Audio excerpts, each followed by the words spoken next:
السلام علیکم ورحمۃ اللہ وبرکاتہ۔ اللہم صلی علی سیدنا محمد وعلی آل سیدنا محمد فی کل لمحۃ ونفس عدد ما وسع علم اللہ۔ عزیزان گرامی،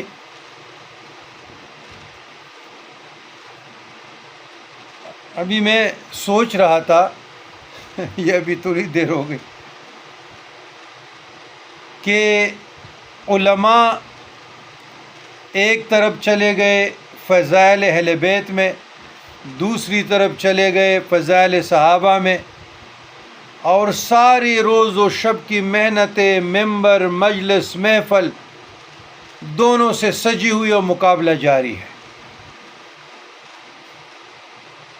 ایک گھٹا رہا ہے، ایک بڑھا رہا ہے۔ تو مجھے ایک واقعہ آیا کہ آج سے کچھ سال پہلے مجلس دار الخیرات، ہم آرام باغ میں ان کی دعوت پہ گئے تھے، تو وہاں پر لاہور کے ایک بہت بڑے جامعہ کے شیخ الحدیث، معروف اور مشہور، خیر سارے کھڑے ہو گئے، ہم بھی کراچی کے چیدے چیدہ علماء بھی تھے، وہ بھی کھڑے ہو گئے، نعرے لگنے جی شروع ہو گئے۔ اس کا 1.5 گھنٹے کا تقریر، چاہیے تو یہ تھا کہ وہ مصنف دلائل الخیرات پہ بات کریں کہ دلائل الخیرات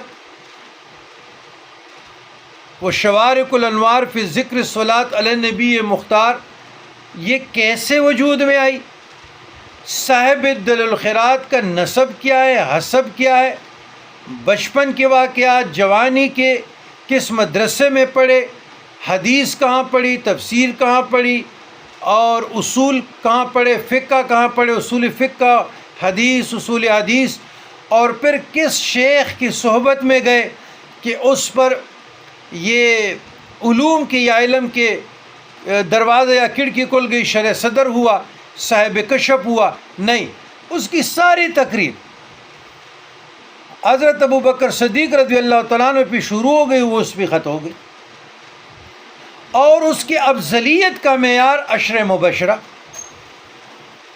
تو میں سوچ رہا تھا کہ یہ جو مولانا اتنے بڑے شیخ الحدیث ہیں اور ایک بہت مشہور اور معروف سنی حرفی شیخ الحدیث ہے، اس کی ریڑھ کی ہڈی سمجھا جاتا ہے، اور ان کے علمیت کا اور ان کی ظرف کا یہ حال ہے کہ صاحب دلائل الخیرات پہ